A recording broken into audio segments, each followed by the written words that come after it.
আব্বাস শয়তান হারামখোর, শয়তান আব্বাস সিদ্দিকী নাম শোনেন না? ওই বেজন্মা কাইয়ুম, বেজন্মা মাতিন, তার বেজন্মা বাপ শামসুর রহমানের। তো সিদ্দিক বলেছে সৌদি আরবের ইফতার দেবো, লাস্টে কি খাটিয়াচ্ছে দেখো। সৌদি আরবের ইফতার তো দূরের কথা, লাস্টে মদন দিয়ে ইফতার ছেড়ে দিয়েছি। যে ওষুধ দিয়ে দেওয়া হয়েছে মরণের আগে বুঝি ভুলবে না। বিদ্বেষী, সমাজ বিদ্বেষী, কুকালচার, সন্ত্রাসীমূলক কার্যক্রমে জড়িত। এনার মনে প্রচন্ড হিংসা, হিংসা ছাড়া এই কথা বলতে পারে না।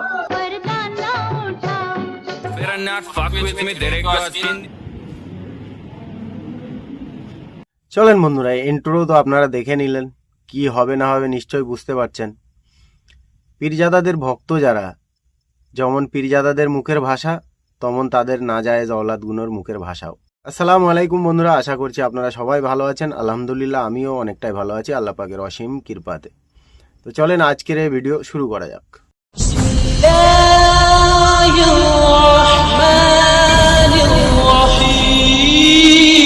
তো সিদ্দিক বলেছে সৌদি আরবের ইফতার দেবো, সৌদি আরবে লাস্টে কি খাটিয়াচ্ছে দেখো। সৌদি আরবের ইফতার তো দূরের কথা, মদন লাস্টে মদন দিয়ে ইফতার ছেড়ে দিয়েছি। ঠিক আছে, মদনের ইফতার আছে, পানি কিনে খাচ্ছে, একদম বাজে কথা। সৌদি আরবের ইফতার দেয় না কো, বাজে কথা, একদম মিথ্যে কথা। বাড়িতে সবাই ইফতার নিয়ে আসবেন, তারা ফুরফুরা শরীফে আসবেন, বাড়ির থেকে ইফতার নিয়ে আসবেন। এটা খুবই ভালো কথা। যারা যারা ফুরফুরায় যাবেন তারা বাড়ি থেকে ইফতার নিয়ে যাবেন, কেন ওখানে মদন দিয়ে ইফতার করানো হচ্ছে। সে মদন দেখ আর চাই দেখ, ইফতার তো রোজা খোলার জন্য বেশি কিছু লাগে না, এক গ্লাস পানি আর একটা খেজুর হলে হয়ে যায়। রোজার যে নিয়ামত আর কি কারণে রোজা আমাদের উপরে ফরজ করা হয়েছে, কোন বিষয়ের উপরে, সেই বিষয়গুলোও হয়তো কিছু মানুষ জানে না। রোজা আমাদের উপরে ফরজ করা হয়েছে নফসকে দমন করার জন্য। এবং দেখেন, পৃথিবীতে এমনও মানুষ আছে যাদের দিনে একবারও খাবার জোটে না, এবং তাদের যখন শরীর খারাপ হয়, এমন কিছু হয়, তখন তাদের ওষুধ কেনারও ক্ষমতা থাকে না। সেই সকল বিপদ আপদগুলোকে রিয়েলাইজ করার জন্য আমাদের জীবনে রোজাটাকে ফরজ করা হয়েছে, যাতে আমরা সেইগুলোকে অনুভব করতে পারি যে যখন আমাদের খাওয়া না হয় আর সেই সময়ে যদি আমাদের শরীর খারাপ হয়, তাহলে আমাদের কাছে ওষুধ কেনারও টাকা থাকে না। তো এই সময়টা আমাদের জীবনে কত দুঃখ আর কত বেদনাদায়ক, সেই জিনিসগুলোকে রিয়েলাইজ করার জন্য রোজা আমাদেরকে ফরজ করা হয়েছে। এবারে চলেন, রোজা রাখলে আমাদের কি লাভ হবে সেই বিষয়ের উপরে কিছু কথা বলছি আপনাকে। প্রথম কথা, এই রোজার ভিতরে আল্লাহ অসীম নিয়ামত ঢেলে দিয়েছে। মাসে 30 দিন 30টা রোজা, 10 দিন করে 3বার ডিভাইড করে আল্লাহ 3বারের জন্য যে নিয়ামত আমাদের উপরে দিয়েছে, সেই নিয়ামতগুলো একটা মানুষ নর্মাল জীবনে সেই স্বভাবগুলো অর্জন করার যোগ্যতা অর্জন করতে পারবে না। তারই কারণে রোজাটা রাখা আমাদের জন্য অনেকটাই লাভদায়ক।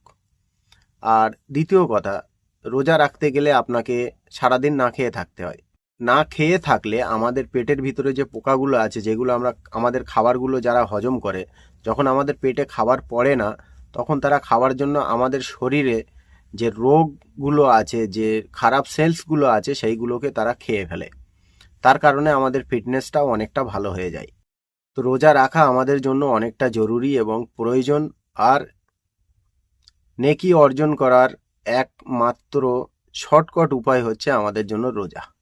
বিশেষ করে আমি একটা কথা আপনাদেরকে বলতে চাই, এই রোজার মাসে সেহেরি খাবার সময় যারা যারা মাইকে গজল এবং গানের সুরে গজল চালিয়ে দিয়ে শুয়ে পড়েন আর মনে করছেন আপনাকে সারা পাড়ার লোক খুব ভালো বলছে, এটা আপনাদের খুব খারাপ ডিসিশন। এই বিষয়ে আপনাদের একটু ভাবা দরকার যে আপনার বাড়ির পাশে কোনো হিন্দু ফ্যামিলিও থাকতে পারে, তাদের হয়তো এটা ভালো না লাগতে পারে।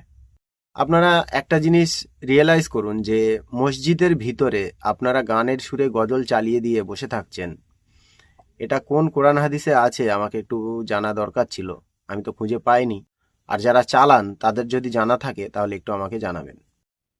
সেহরি খাওয়ার সময় পাড়া থেকে 10টা থেকে 5টা ছেলে গিয়ে, যেখানে মুসলিম বাড়ি, সেখানে গিয়ে আল্লাহু আকবার নারায়ে তাকবীর দেবেন। ইনশাআল্লাহ তারা যদি রোজা রাখার ইচ্ছুক থাকে তারা জেগে যাবে। এভাবে মাইকে গজল চালিয়ে, গানের সুরে গজল চালিয়ে রেখে দিয়ে আপনি পাশের বাড়ি হয়তো একটা হিন্দু ফ্যামিলি আছে, তাকে আপনি ডিস্টার্ব করছেন। সে কিন্তু আপনাকে গালাগালি করবে না, সে গালাগালি করবে আল্লাহকে। আল্লাহকে গালাগালি করবে, আল্লাহ রসুলকে গালাগালি করবে। তো আপনি রোজার নিয়ামত অর্জন করার থেকে রমজান মাসে আপনি তো গোনার হকদার বেশি হয়ে যাচ্ছেন। তো এই বিষয়টা নিয়ে আপনারা একটু ভাববেন। চলেন আমি নেক্সট ভিডিও প্লে করছি। বয়কট কিয়ামত পর্যন্ত মিটবে না, ও আশা ওদের ভুলে যায়। চক্রান্ত চালিয়েছিল, অনেকে চক্রান্ত চালিয়েছিল, সে চক্রান্ত ভেস্তে চলে গেছে। যে ওষুধ দিয়ে দেওয়া হয়েছে মরণের আগে যদি ভুলবে না, মানুষ জেনে গেছে, ওতে আর চিড়ে ভিজবে না। কি বলেন? আমি আমার কাজ করে যাই। যে ওষুধ দিয়েছে, মাঝে আমি একটা ভিডিও ছেড়েছিলাম, উনি বাচ্চা দেওয়ার ওষুধ দেয় খুব। তো যাদের যাদের বাচ্চা দরকার তারা ওনার বাড়িতে চলে যাবে, বউকে পাঠাবে, তোমরা গেলে হবে না। আর উনি যে বাচ্চাগুলো দেয় সেই বাচ্চারও আমি একটা ভিডিও আপনাদেরকে প্লে করে দেখাবো। চলে না, ফিলহাল আমি আর একটা নেক্সট ভিডিও আপনাকে প্লে করে দেখাচ্ছি। আপনি বলছেন কুফাবাসী, কিন্তু আপনারই বাড়ির অনেক ভাইরা তাদের সাথে মিলছে, কি বলবেন? জি দেখুন, নুন খেয়ে লিমন হারামি করা যায় না, একটা কথা রয়েছে। তারা ওখান থেকে মধু সংগ্রহ করেছে, বিষ, অর্থাৎ ওদের কাছে মধু আমাদের চোখে বিষ। ঘৃণা, তাচ্ছিল্য, আলেম বিদ্বেষী, সমাজ বিদ্বেষী, কুকালচার, সন্ত্রাসীমূলক কার্যক্রমে জড়িত তাদের কাছ থেকে তারা সংগ্রহ করেছে। এবার তাদের মুখ দিয়ে তো বেরোবেই, যখন তাদের ওখান থেকে চাপ এসছে, তাদের শরীরের খোলস ছেড়ে দিয়ে তারা এখন উন্মুক্ত হয়েছে। জামিয়া রহমানিয়া এবং তাদের সাথে যারা আছে, সেই মাদ্রাসার সাথে যারা যুক্ত আছে, তারা সব কুফাবাসী। কি ধরনের পীরজাদা আমি তো ভেবে পাই না। আমি বলতে চাই এনাকে, এই পীরজাদাটাকে একটু লেখাপড়া শেখার দরকার আছে। খালি কুকুরের মতো চেঁচিয়ে মাইকের সামনে কোনো লাভ হবে না। যদি আপনার যোগ্যতা অর্জন করা থাকে তাহলে আপনি একটা পীরজাদা, আর আপনার মুখের ভাষা কেমন হওয়া দরকার সেটাও আপনাকে জানা দরকার আছে। আপনি যাদেরকে কুফাবাসী বলছেন তারা বাংলার বিখ্যাত আলেম, তাদের পায়ের ধুলোর যোগ্য না আপনি। চাই হোক পীরজাদা, আই ডোন্ট কেয়ার। তো প্লিজ মুখের ভাষাটা একটু সামলে চলেন, আমি নেক্সট ভিডিও আপনাদেরকে প্লে করে দেখাচ্ছি। বলছে আপনাদের ঘরের পীরজাদারা বলছে যে ওরা কুফাবাসী, ওদের সাথে আমাদের কোনো সম্পর্ক নেই, কি বলবো? এটা হিংসা ছাড়া অন্য কিছু না, বেশক এটা একমাত্র হিংসা। এই যে কথাটা যিনি বলছেন, আপনার তিনার মনে প্রচন্ড হিংসা। আমি জানি না কে বলেছে, জানি না, তিনার মনে প্রচন্ড হিংসা ছাড়া এই কথা বলতে পারে না। ওই আর তো পশ্চিমবাংলায় আরো তো অন্যান্য মত পথের মানুষ আছে, কই বললো না তো যে অমুক জায়গাটা কুফা বললো না তো কেন? অল ইন্ডিয়া সুন্নাতুল জামাতের ওলামা হযরতদের বিষয় তখনই আপনার মুখ খুলতে হয়, বা আপনার জামিয়াটা বলেন কুফা বলতে হয়, বা অন্যান্য জায়গাকে বসিরহাটকে কুফা বলছে। বসিরহাট মানুষকে আপনার ছোট করছে আমি মনে করি। বিশেষ করে এই সকল বিষয়গুলো বসিরহাটের মানুষকে একটু ভাবা দরকার। ওরা তো আমাকে বলছে না, আপনাকেও বলছে। আপনারা যারা ওদের মতো অমানুষের ন্যাস ধরে ঘুরছেন তাদের একটু ভাবা দরকার আর বোঝা দরকার দিন শরিয়তটাকে। এই রমজান মাসে ফুরফুরা শরীফে জলসা চলছে, আর এই সকল ফেতনার কথাও ওখানে চলছে। আমার মনে হয় দাদা হুজুর ওখানে নেই। যদি থাকতো, আর যদি আল্লাহ ক্ষমতা দিত দাদা হুজুরকে উঠে দাঁড়ানোর, তাহলে সব কটাকে জুতো দিয়ে বেরোতো। এবারে আপনাদের সামনে আমি সেই ভিডিওটা প্লে করব যে ছেলের মা ইব্রাহিম সিদ্দিকীর কাছে গিয়ে বাচ্চা নিয়েছিল, আর সেই বাচ্চাটা বড় হয়ে কেমন হয়েছে, তারই কুকর্ম আর মুখের ভাষাগুলো আপনারা একটু শুনুন।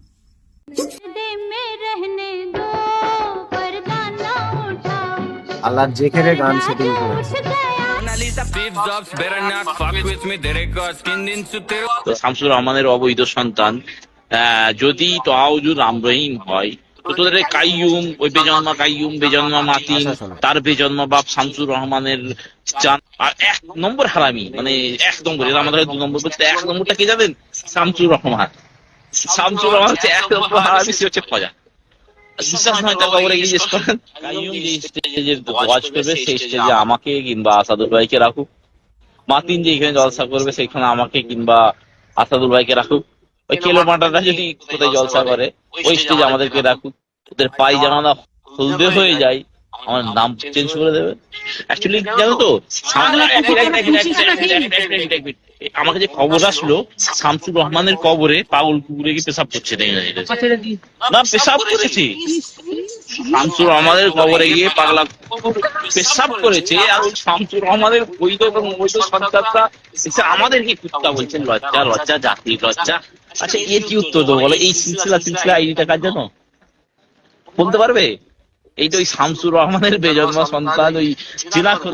মুখের ভাষাগুলো আপনারা শুনলেন। এই যে সকল পীরজাদারা গালাগালি করছে, কাফের হারামখোর ফতোয়া দিয়ে দিয়ে বেড়াচ্ছে, তাদের না যায় জাওলাদ এইতি। এর যা মুখের ভাষা, আমি যদি একে সামনে পাই তাহলে একে দুনিয়ার আর কোনো মানুষ খুঁজে পাবে না।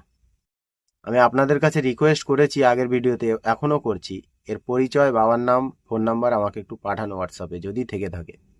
আপনারা সব সময়ের জন্য আমার একটা কথা মনে রাখবেন, যদি আপনার সন্তানকে আপনি ভালো শিক্ষা না দিতে পারেন, তাহলে সন্তান বড় হওয়ার আগে তার গালে নুন দিয়ে যেটা করে সেটা করবেন। না হলে এই ধরনের সন্তানকে আপনার মানুষ করে নিজেদের জন্য জাহান্নামের দরজা খুলে নেবেন না। এ কি ধরনের সন্তানে? আর এ কার সন্তান? একমাত্র আল্লাহ আর এর মা ছাড়া অন্য কেউ বলতে পারবে না। এ তো এর বাপের সন্তান না, 100% ইনশাআল্লাহ। যারা নিজের বাপের সন্তান তারা কোনো আলেমের জন্য এই ধরনের ভাষা ব্যবহার করবে না। আপনি অ্যাটলিস্ট চিন্তা করুন, এ আল্লাহর জেখের চলছে, সেখানে গান অ্যাড করেছে, একে কি বলবেন আপনি?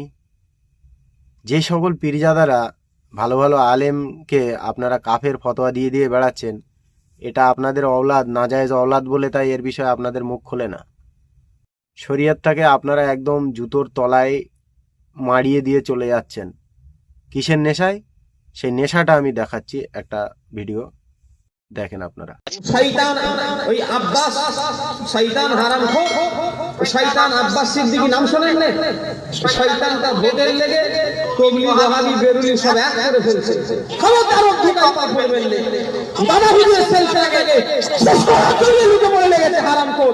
ও একদিন ঠিক ছিল, ও এখন যা বক্তৃতা দিচ্ছে আমি শুনেছি, দাদা হুজুরের সিলসিলা, তবলিগ, ওয়াহাবি, বেরুলি, ফুরফুরা, যে যার ওটা ব্যক্তিগত ব্যাপার। একদিন দাদা হুজুর কেবলা খুনকে পানি করে দাদা হুজুর সিলসিলা, হক সিলসিলা সবই যদি একই ব্যাপার হবে, তাহলে ফুরফুরা নাম হলো গেল। রাজনীতি কত নোংরা জায়গা, সেখানে আমার দাদা হুজুরকে আনতে লজ্জা থাকা দরকার। তুমি করছো করো না মিয়া, দাদা হুজুর কেবলা ছেলে খেলা। নিজে নিজে গুল্লাই গেছে, ছেলেগুলোকে গুল্লাই নিয়ে গেছে। আমি হাতে পায়ে ধরে বলে যাচ্ছি, ভাইদের গাড়ি তোমাদের গাড়ি কেমন মানবিক চেষ্টা চলছে দেখো। তোমরা যদি সত্যিকারের দাদা হুজুরে ভক্ত হও, আমার কথা ভেবে দেখবে। সিপিএম নাই, তৃণমূল নাই, বিজেপি নাই, কংগ্রেস, কথা ঠিক না? কোন পার্টিকে আমরা পছন্দ করি না। বীরের বাচ্চা যেভাবে দাদা হুজুর কেবলা চলেছে, সেইভাবে আমাদের এখানে চলতে হবে। ধর্মনীতি, রাজনীতি আলাদা, কথা ঠিক আছে? কথা বলছেন? এই যে হুজুর বলছে রাজনীতি দাদা হুজুর করেছে, সে হুজুরের আজ থেকে 3 বছর আগেকারের ওয়াজ আমার কাছে আছে, 4 বছর 5 বছর আগেকারে। সে হুজুরই বলছে দাদা হুজুর রাজনীতিকে ঘৃণা করছে। বলো এবারে তার কোন কথাটা আমি লোক? সে যখন নিজের স্বার্থই রাজনীতির দাঁড়ালো, তখন দাদা হুজুরকে দাম করিয়ে দিল। আর সেই যখন তার আগে অট করেছে, সে অট করতে করতে বলছে রাজনীতি ঘৃণার জিনিস, দাদা হুজুরকে ওরা করেনি। বলুন তো আমি কোনটা শোনে? তাই কে দাঁড়াবে ওটা আমার বলার দরকার নেই, কারণ ওটা আমার মূর্খুমি হবে। কে ভোটে দাঁড়াবে, কে সিনেমা হল করবে, সেটা তার ব্যক্তিগত ব্যাপার। তবে এতটুকু বলে দিয়ে যায়, দাদা হুজুর কেবলাকে নিয়ে যেন খেল তামাশার জায়গায় উনি উদার গজব মারে পড়ে যাবে।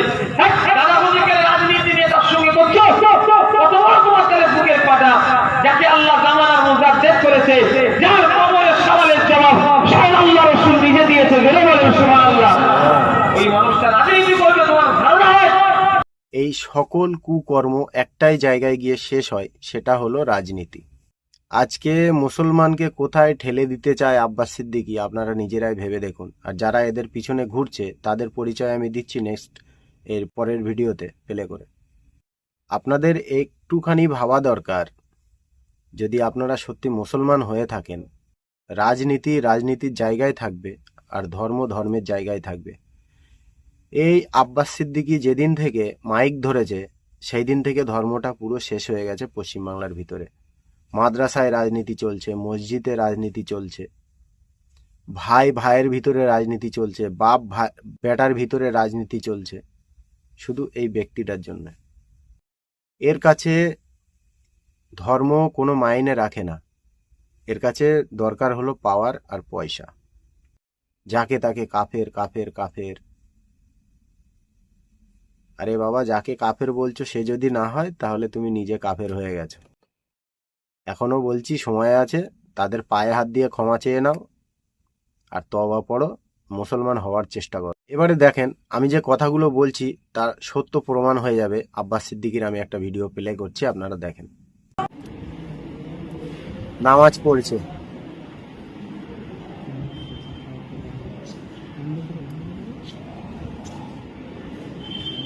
ভালো করে লক্ষ্য করবেন নামাজটাকে। এই দেখেন, রুকুতে গেছে, উঠে এসছে, মনে হয় রুকুতে গিয়ে কিছু বলতে হয়। এবারে সিজদাটা আপনি দেখেন, পা কিভাবে রেখেছে ওটা দেখেন, সিজদাতে কি দেখেন, পাটা দেখেন। এ থেকে আপনাদের বোঝা দরকার যে এই ব্যক্তিটার কাছে ধর্ম কোনো মাইনে রাখে না, এর কাছে পয়সা, পাওয়ার, পলিটিক্স।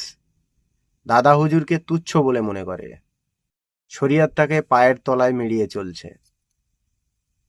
সেই সাথে সাথে আরো কিছু পীরজাদা এবং বাংলার কিছু আলেম এবং বাংলার কিছু ভেড়ার দল।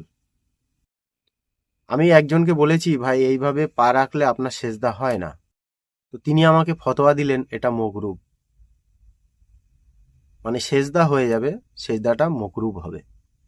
মনে করেন আমি 2 রেকাত নামাজ পড়ছি, 1 রেকাত নামাজের ভিতরে আমি যদি একটা ভুল করি আর যদি আমি ফতোয়া দেই সেটা মকরুব হবে, তাহলে আমাকে নিজেকেই ভাবা দরকার যে মকরুব শব্দের অর্থ কি। মকরুব শব্দের অর্থ হলো আল্লাহর পছন্দ নয়। তাহলে তুমি কাকে খুশি করার জন্য নামাজটা পড়ছো? যখন তুমি আল্লাহকে খুশি করার জন্য নামাজ পড়ছো না, তাহলে তুমি নিশ্চয়ই লোককে দেখানোর জন্য নামাজ পড়ছো যে দেখো আমি নামাজ পড়ি, আমি মুসলিম। খাবার দিক থেকে মকরুব শব্দের ব্যাখ্যা অনেকটাই আলাদা, আর নামাজের দিক থেকে মকরুব শব্দের অর্থ টোটাল আলাদা। মকরুব মানে আল্লাহর পছন্দের জিনিস না, সেটা আপনি খাচ্ছেন, আপনার প্রয়োজন। কিন্তু নামাজের ভিতরে আপনি মকরুব শব্দটা কোথায় পেলেন? পৃথিবীর কোনো আলেম, কোনো পীরজাদা যদি আমাকে বোঝাতে পারে যে নামাজের ভিতরে মকরুব শব্দের অর্থ ব্যবহার করা যায়, তাহলে তাকে ডাকবেন আমার কাছে। আমি জানতে চাই যে নামাজের ভিতরে মকরুব কিভাবে হয়। তাই মকরুব মানেই আল্লাহর পছন্দ না। তাহলে তোমার ইবাদাত, তোমার আল্লাহ বলে ডাকা, তোমার নবীর নামে দরুদ পড়া সব মানুষকে দেখানোর জন্য। আল্লাহর পছন্দ নিয়েও তুমি কোনো কাজ করো না, এটা থেকে এটাই প্রমাণ হয়। এবারে দেখেন এর পিছনে যারা ঘুরছে তাদের পরিচয়টা। आज के नौजवानों के लिए ये एक बेहतरीन सबक है। ये देखें, ये बंदा अपनी सारी बकरियों के रेवड़ को आग के गिर्द चक्कर लगवाएगा और ख़ुद इनके आगे भाग रहा है, और जब इनके दरमियान में जो खला है, गैप है, वो ख़त्म हो जाएगा, आपस में ये मिल जाएंगी, तो ये दरमियान से निकल जाएगा और ये भेड़ बकरियां आप ये चक्कर काटती रहेंगी और इनको ये नहीं पता चलेगा कि हम किसके पीछे हैं, हमें किसने चक्कर लगवाया है। तो बिल्कुल ऐसे ही हमारी आज नौजवान नस्ल और कौम का हाल है कि उनको चक्कर लगवाने वाले कोई भी हों, वो लीडरों की शक्ल में, सियासी लीडरान की शक्ल में हों या कोई और मजहबी लीडरों की शक्ल में हों या जिस भी शक्ल में हों, वो इनको एक चक्कर लगा के बीच से खुद निकल जाते हैं और हमारी जो कौम है, हमारी जो अवाम है, जो हमारे नौजवान हैं, वो इस चक्कर में पड़ जाते हैं और अपनी ज़िंदगी और अपने हालात ख़राब कर देते हैं। এই ভিডিওটা থেকে আপনারা কি শিখলেন? একটা মানুষ অতগুলো ছাগল নিয়ে একসাথে একটা আগুনের কুণ্ডল জ্বালিয়ে চারিদিকে দৌড় লাগালেন। যখন ছাগলগুলো বরাবরই লাইনে চলে এলো, লোকটা বেরিয়ে গেলেন। তখন ছাগলগুলো দৌড়েতেই রয়েছে, কিন্তু ছাগলগুলো জানে না যে আমরা কার পিছনে দৌড়চ্ছি। ঠিক এই রকম হাল এই পশ্চিমবাংলার মানুষের, যারা আব্বাস সিদ্দিকীর মতো আর কিছু ভণ্ড পীরজাদার মতো মানুষের পিছনে দৌড়চ্ছে। তারা নিজেরাই জানে না যে তারা কিসের পিছনে আর কার পিছনে দৌড়চ্ছে। আর দৌড়ে দৌড়ে তাদের নিজের ভবিষ্যৎ, নিজের ছেলেপুলেদের ভবিষ্যৎ সব খারাপ করছে। দিন শরিয়াতটাকেও খারাপ করে দিচ্ছে। দিন শরিয়াত মানে না, লোক দেখানো ইবাদত করছে আর নিজের দিন শরিয়াতটাকে বদনাম করছে।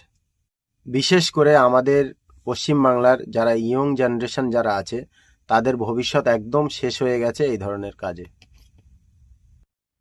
তো আমার রিকোয়েস্ট আপনাদের কাছে, আর যারা বাবা মা, যারা পিতামাতা আমার ভিডিও দেখছেন, তাদের কাছে আমার এই রিকোয়েস্ট, নিজের ছেলেদেরকে একটু সাবধান করুন এ ধরনের কাজ থেকে।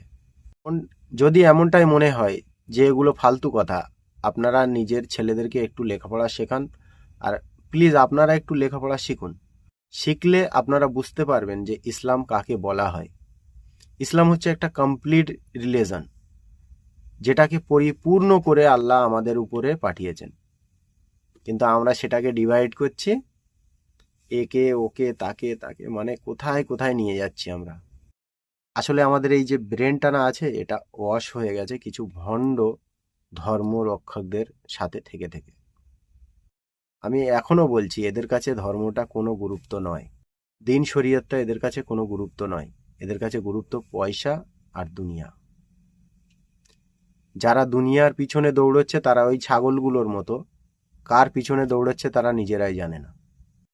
আশা করছি আমার এই ভিডিওটা থেকে আপনারা বুঝতে পারবেন আমি আপনাদেরকে কি বলতে চাইছি।